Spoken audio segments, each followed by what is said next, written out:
Hey YouTubers, it's Charlie. So this is going to be my Walking Dead Season 6 predictions video. Since we've started to move more into comic book moments, like they started to adapt the comics more, this is just like a mixture of stuff from the comics and stuff that they've already changed. I do think that they will do more stuff from the comics, but just like we saw in Season 5, when we do see stuff from the comics, it'll be slightly changed just to fit with what they've already changed. Like certain characters from the comics are already dead on the show and vice versa. So whenever the show does do a comic book storyline like Alexandria Safe Zone, they have to swap some of the characters just based on changes they've already made. I'm also doing a new round of the giveaway, so all you have to do to enter is be a subscriber and leave a comment on this video. Real simple. Since I'm not doing a Q&A, I'll announce who the winner is whenever I post my next Walking Dead video. So I know everyone's wondering about characters getting maimed, who's gonna die next, like what we're gonna see from the comics, so I tried to work all that stuff into my Season 6 predictions. Here we go. Just careful for spoilers for everything through Season 5 of the show and the stuff from the comics that they've already done on screen. I kind of did this in chronological order, starting with number 10. The Wolves will bring their 18-wheelers to the Alexandria Safe Zone. It's no coincidence that the Wolves were looking at pictures of Carl, Rick, and all the other people at the Safe Zone. I know a lot of you are wondering how they got those. Those were in Aaron's bag. Remember, they got caught in that trap and tried to escape and dropped a bunch of their stuff. So that's how I think the bag with the pictures got left there. I know there's also a lot of questions about how many wolves there are, because it seems like there were 3, and then they killed Red Poncho guy here. So as of right now, let's just say there's 2, but we could see more appear in the premiere. What I'm really hoping for is that we see like a Red Poncho walker be like one of the first ones out of the 18-wheelers whenever they roll up. On to number 9. Season 6, Episode 1 won't be a carbon copy of Season 5, Episode 1 with Terminus. Rewind to the beginning of the year. If you remember, the survivors effectively destroyed Terminus with the help of Rambo Carroll. I do think they'll eventually leave the safe zone, like eventually we'll see other places they'll travel around, but the safe zone is way more fortified than Terminus, and based on the changes that Rick is trying to make, they're going to be more prepared for threats. That being said, we have no idea what the timeline is going to be between the finale and Episode 1 of Season 6. I think it'll be a relatively small time frame. That means that they'll probably still be fairly unprepared whenever the wolves get there. So shit will go down, but what I'm hoping is that if Morgan, like once he reunites with Rick, tells him about the crazy people that he, Daryl, and Aaron ran into. Like, oh, we went to this crazy place. We thought there was going to be a bunch of food there. Surprise, surprise, 18-wheelers full of walkers. So they might be aware of the wolves and start to make some adjustments based on that. But it doesn't feel like there's going to be like a month in between them finding out about the wolves and the wolves arriving. It'll be like really quick. Moving on to number 8. Losing Deanna's husband, the engineer, and Dr. Pete is going to cause huge problems. Deanna's husband is the one that built the walls, the metal walls, and kind of handled their infrastructure, like all their utilities, water, power, all the really important stuff that you need to live, but you take for granted. They teased that Noah was going to apprentice to him, but then of course both those characters died before the end of the season. So someone is going to have to pick up that slack. Then we have Dr. Pete, the only skilled surgeon in the area that they knew about.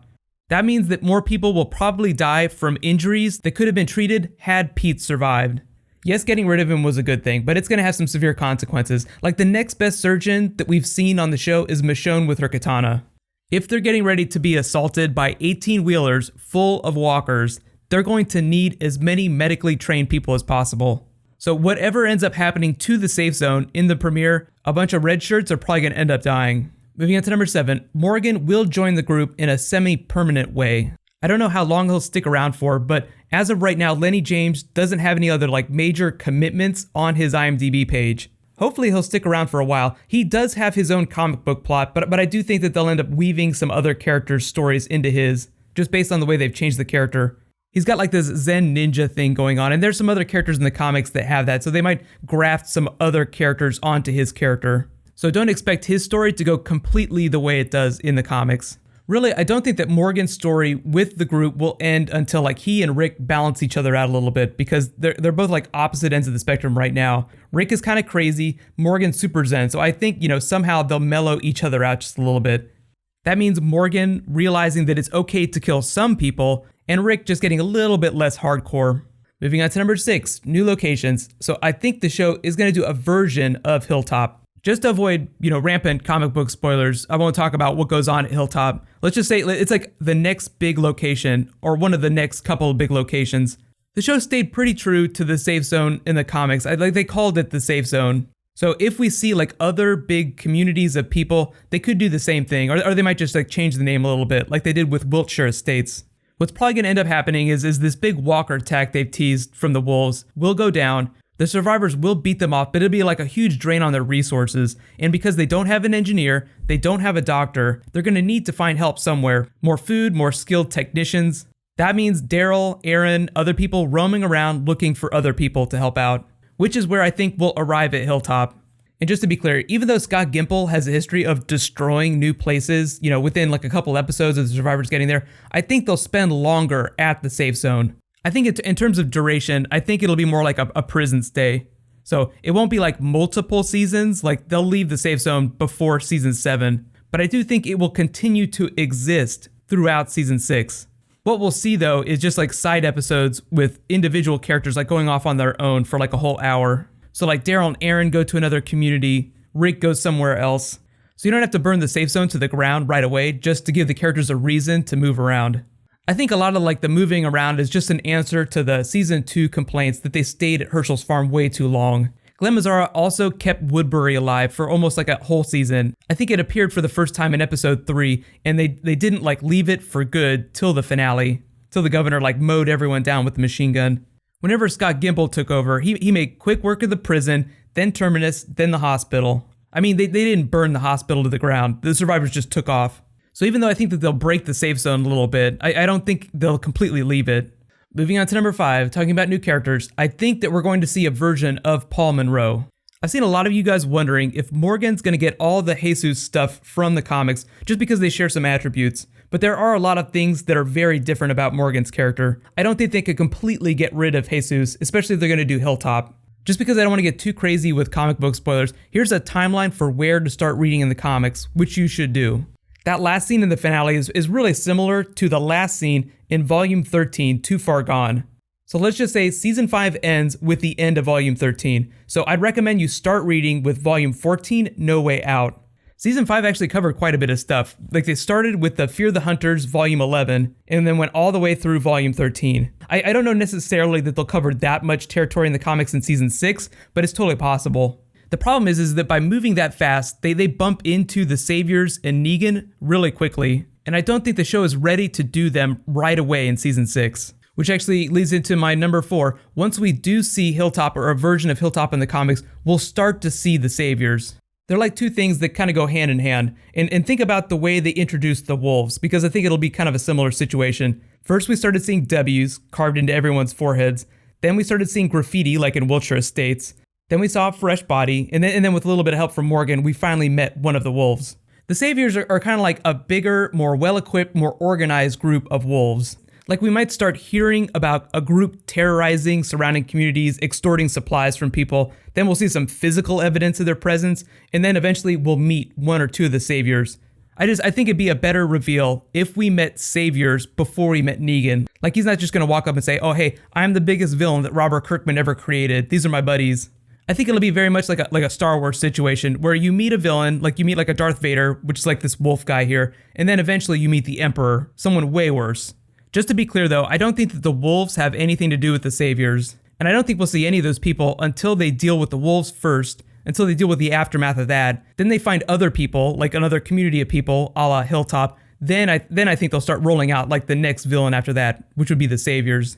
Moving on to number 3, none of the core cast members, like main cast members, will be maimed in significant ways. Robert Kirkman has always said that nothing is completely off the table, but as we've learned from the show, like you really don't get maimed in a huge way unless the show is getting ready to kill you off. Like Tyrese.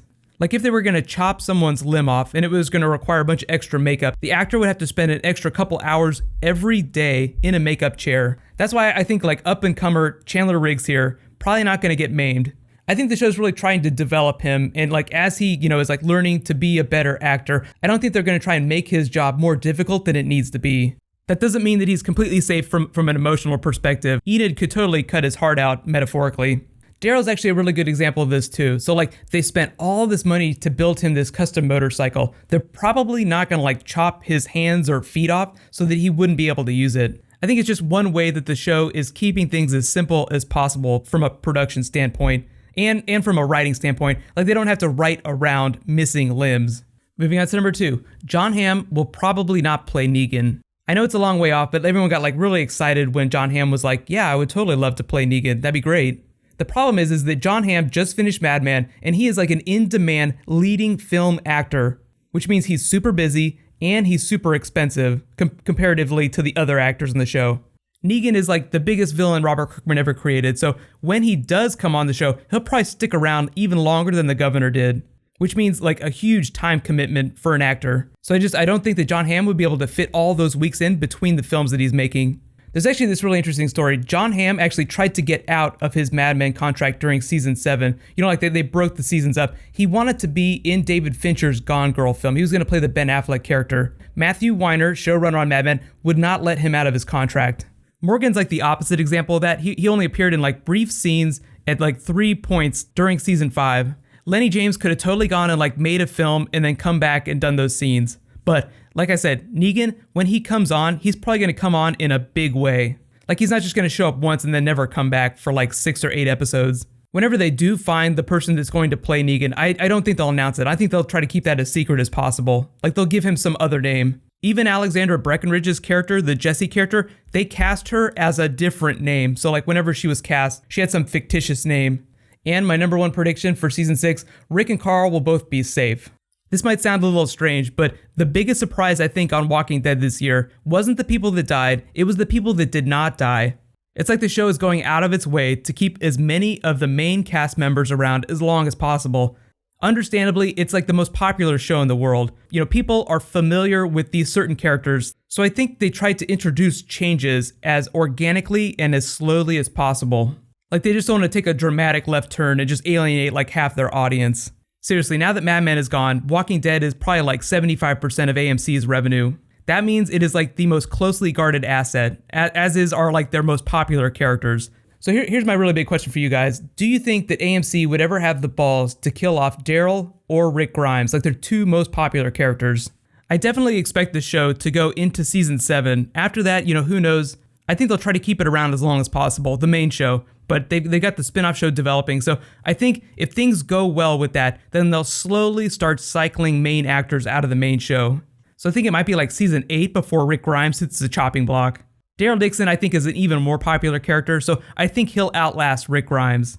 But that's all just speculation. Sometimes, like, an actor will leave a show because they have a bigger opportunity, so that can change the story in ways that writers hadn't planned on changing it. So in related news, what I'm probably going to do for my next Walking Dead bonus video is do like a Morgan video like I did for Daryl, Michonne, and Rick Grimes. Be sure to subscribe to get that. If there's any specific bonus videos you guys want, just leave me a request in the comments. And don't forget, Game of Thrones premiering this Sunday. I don't know how many of you guys are Game of Thrones fans, but it is like the perfect antidote to fill the Walking Dead shaped hole in your heart. I'm going to be doing all kinds of special giveaways for it. It'll run for 10 episodes. It's going to start this Sunday. Even if you don't get HBO, you can get the HBO Now service for $15, so you can watch Game of Thrones and then cancel it after you're done. There's also some more cool updates from WonderCon, so I'm going to try and get the WonderCon related stuff out by Tuesday. So while you guys wait for all that stuff to drop, you can click here for my latest Game of Thrones Season 5 video, remember, coming this Sunday, and you can click here for all my Walking Dead Season 5 videos. Thank you so much for watching. Let's all high five. I'll see you guys tonight.